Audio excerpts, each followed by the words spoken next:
Hey, Bus Bench Babes, Beth here doing a solo episode, and we are going to talk all about what you need to know for spring real estate market 2022. Let's dive in. You're listening to the Girl Get Your Face Off a Bus Bench podcast, where we invite you to check your ego at the app, grab a cup of coffee, and get ready to dive into all things real estate marketing, social media, friendship, hardship, love, money mindset, and all the things that celebrate you as a badass boss babe. We're here to encourage you, show up for you, give you a loving kick in the pants when you need it most, and be your soft place to land on the hardest of days. So pull up a seat at our table and get ready to be inspired and start living your best life by design. Welcome to the Girl Get Your Face Off a Bus Bench podcast. We are so excited you're here. Okay, girls, let's dive in.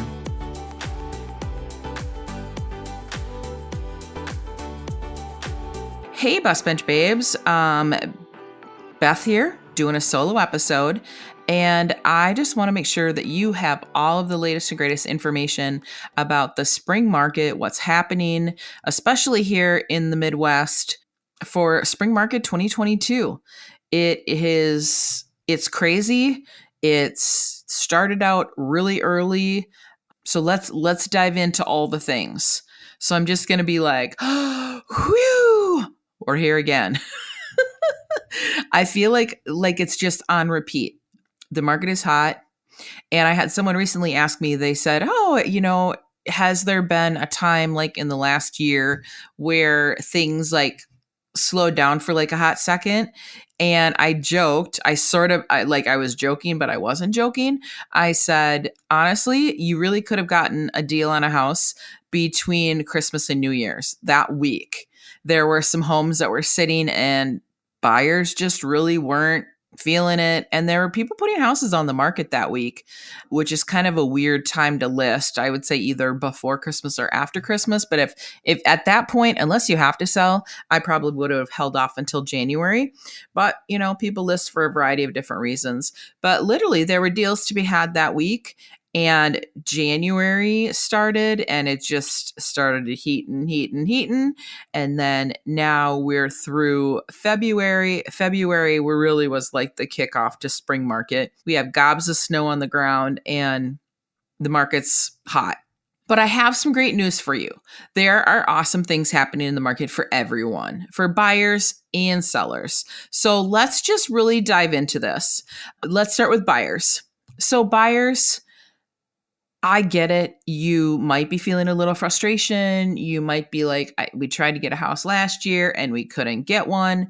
I get it. You're feeling the crunch. You're probably a little bit stressed out, but it is still really a great time to buy. Interest rates are still at near historic low values. I remember when I bought my first house, my interest rate was, I don't know, somewhere in like 7 to 8% ballpark. And I was like, yeah, this is like a jackpot, awesome interest rate. And it's all relative, right? Like if you've lived through other eras of interest rates historically, you are going to probably think to yourself that an interest rate around 4% is still freaking incredible. So what we've been told, the Fed is going to raise interest rates, supposed to be 4 times this year.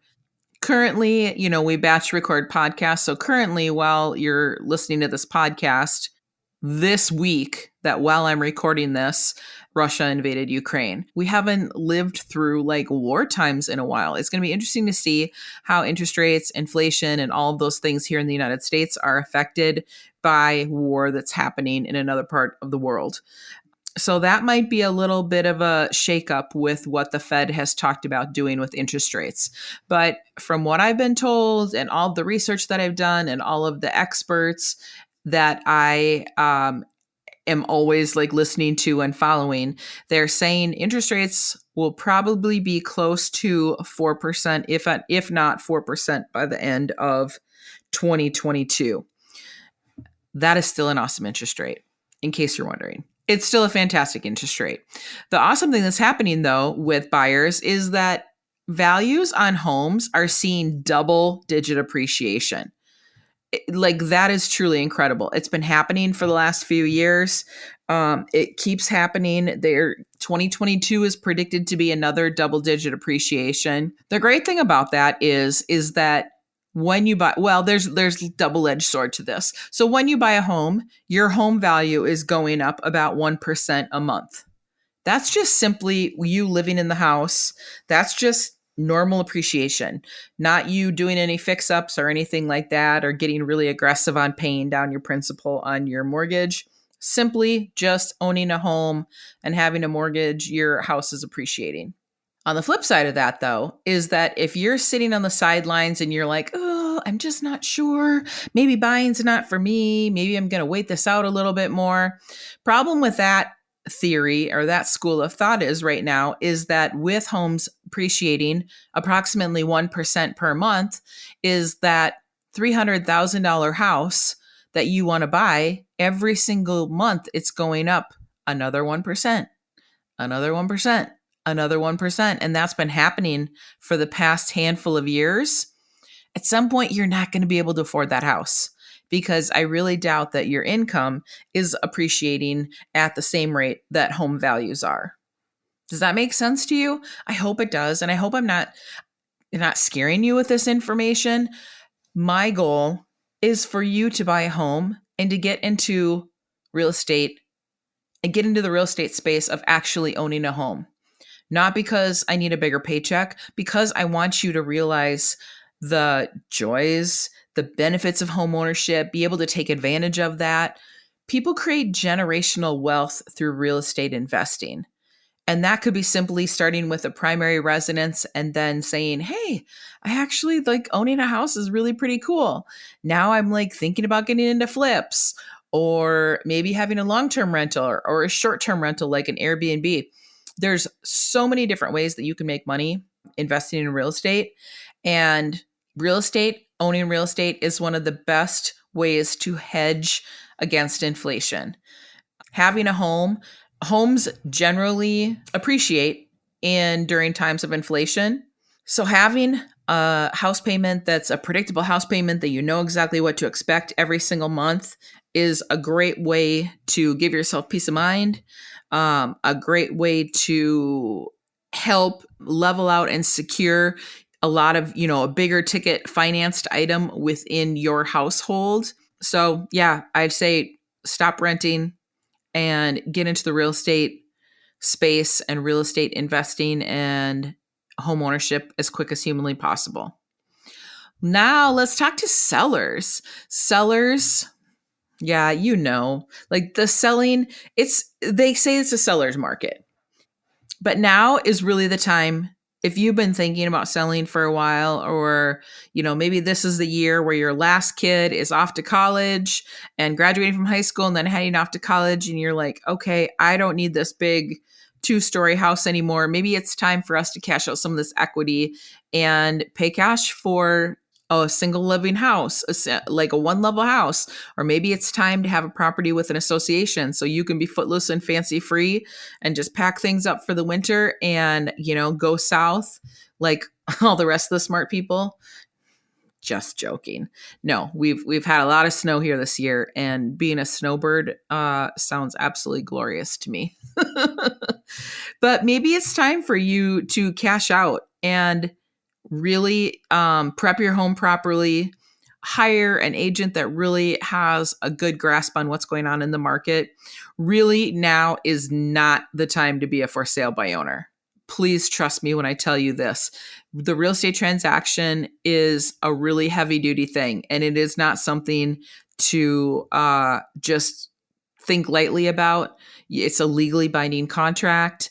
There's a lot of things that you probably don't even know that you don't even know. Negotiating in the best manner on your behalf, on your own, for yourself, it usually doesn't end very well. You really need a professional that can market your home properly, that can help get multiple offers in the door. And then once you get multiple offers in the door, what exactly do you do with them? That's when a professional comes into play here. So sellers are really getting to write their ticket right now and getting dream offers like you wouldn't believe.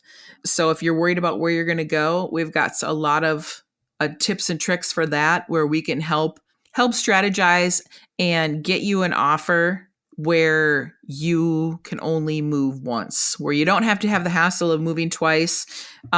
There's some really great strategies in place that we've used with a lot of our sellers to just kind of take that worry and stress out of the equation and help focus on getting you into that next property and selling your home for top dollar.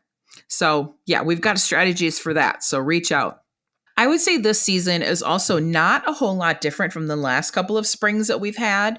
Um, we had just a little cooling off last fall, but not that homes depreciated by any sense of the words. But there were homes that sat on the market for maybe a split second longer than they would have in spring and summer. Things heated right back up in winter time, and then, like I said, we had a little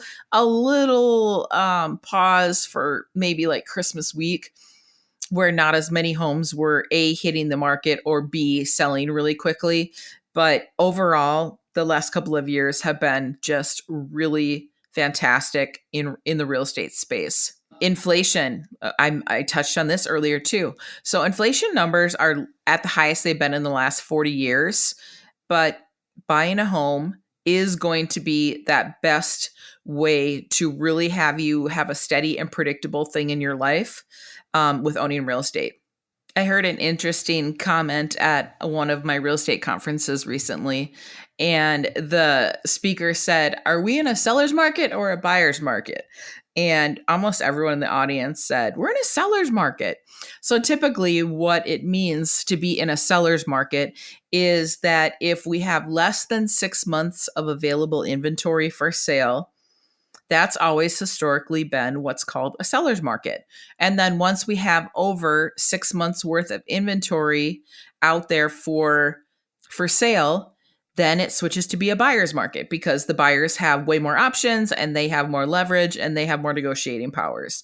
So that's traditionally what real estate agents have always said about what is a seller's market versus what is a buyer's market. And it was interesting that the speaker said, "I'm going to disagree with all of you." And we're all like, "What?" And he said, "If you were a seller a couple of years ago, if you would have waited until like selling in 2022, you would have even made more money than what you made a couple of years ago, even though a couple of years ago you made top dollar for your house. But even waiting a couple of years, you probably would have even made more money."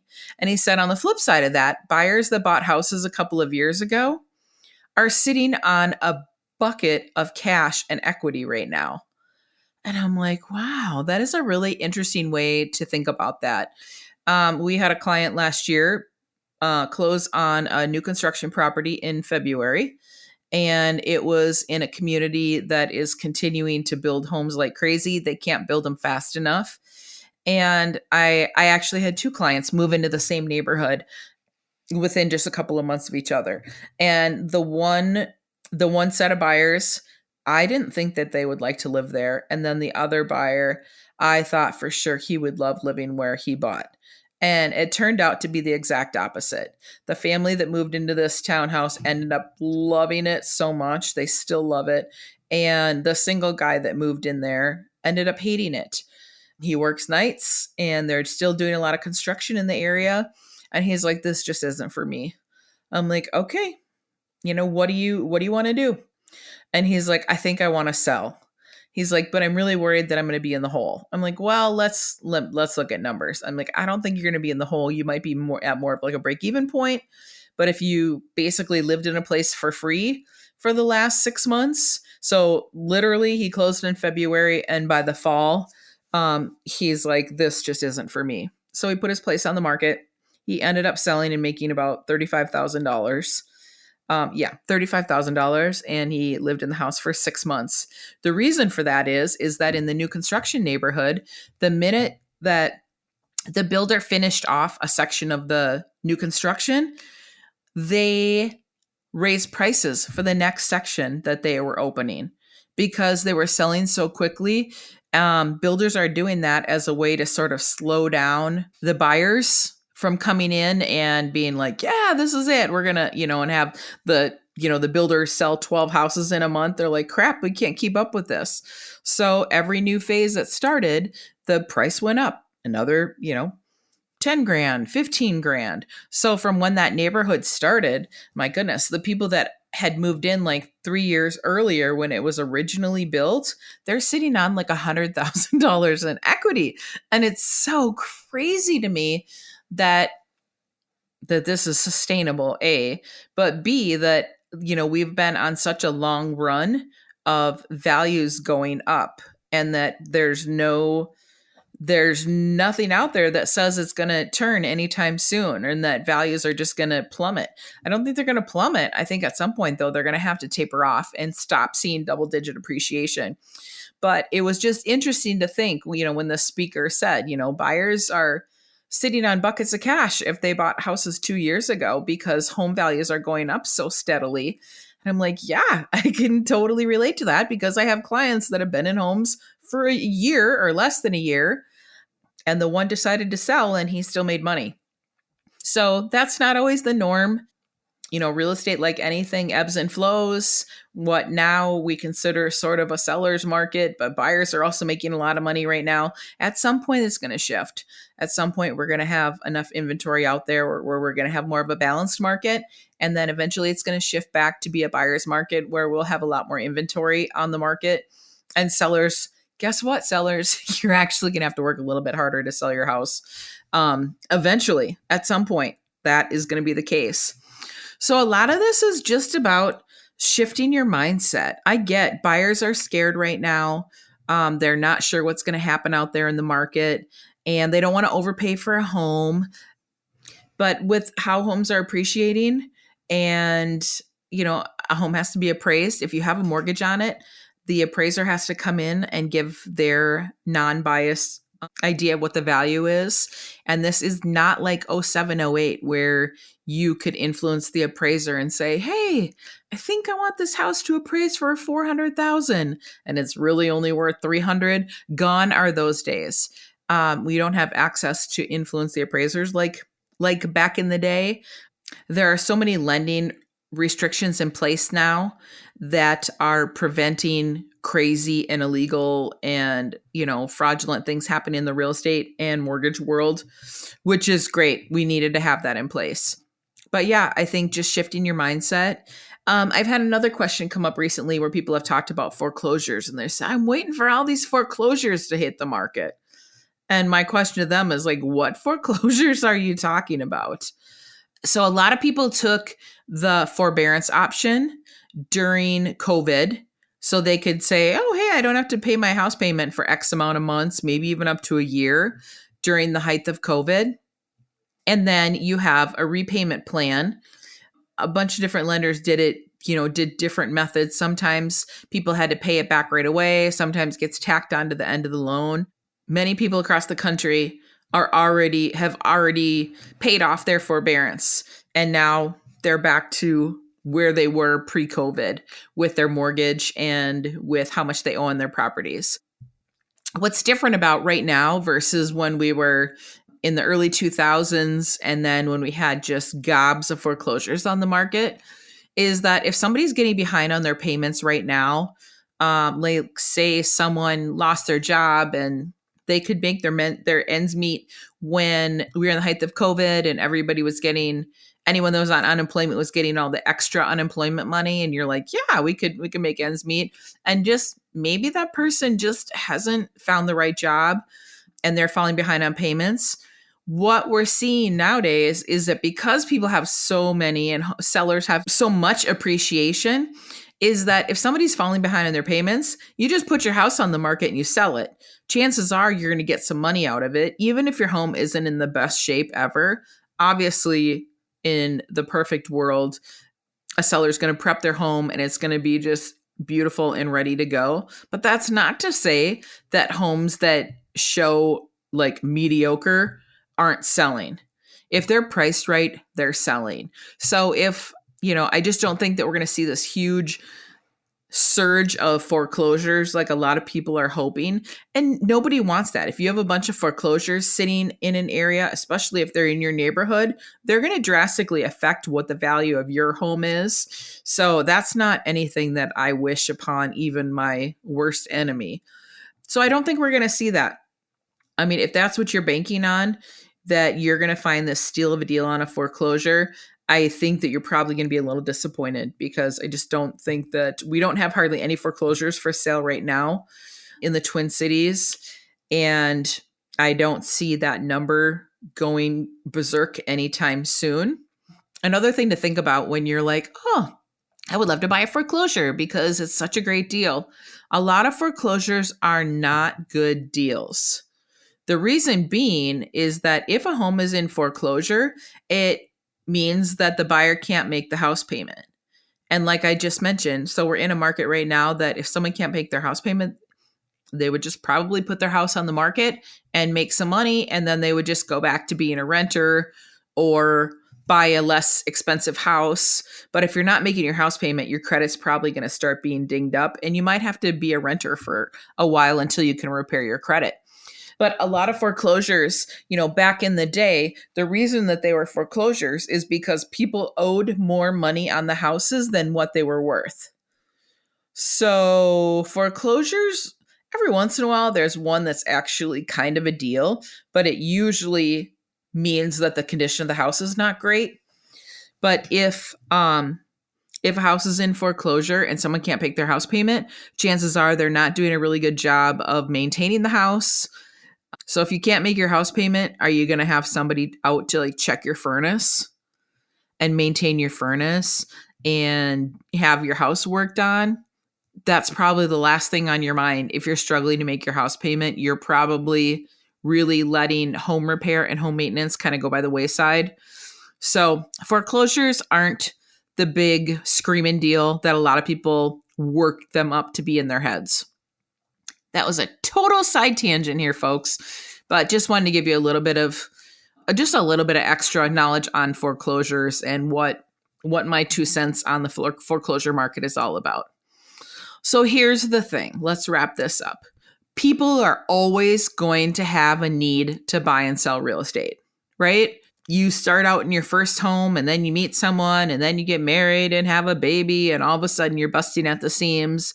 Or you're on the other end of that. Your kids are graduating and they're heading off to college and you're in this huge rambling 3,000 square foot home and it's just 2 of you left. People are always going to have a need to buy and sell. It really doesn't matter what's happening with the economy.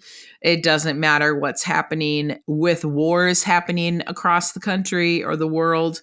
Doesn't matter who's in office. It doesn't really matter what's happening with interest rates. There will always be that need for people to buy and sell. And in my opinion, humble or not, the last few years and 2022 are predicted to continue to be really fantastic years for selling and buying. But my recommendation is reach out to a professional. Reach out to our team. If you're local here in the Twin Cities, we would love to work with you. If you're looking for an agent in another part of the country, I have access to some of the greatest agents ever through my brokerage, through my coaching programs, just sort of like the cream of the crop agents across the country. So now more than ever, who you work with truly does matter. And I would love to put you in touch with a professional that will hold your hand, that will walk you through the process, that will help you buy a house for the lowest price and help you sell at the highest price. And I wish you nothing but continued success with your real estate endeavors. So until next time, bus bench babes, keep being the badass boss babes that you are, and keep your face off a bus bench. Okay, girls, are you feeling as inspired as we are? We're over here cheering you on because you just finished another episode of the Girl, Get Your Face Off a Bus Bench podcast. If you want more, head over to girlgetyourfaceoffabusbench.com for show notes and more episodes. And don't forget to subscribe and leave us a 5-star review. They mean the world to us, and they're what keep us going. Girl, thanks for being here.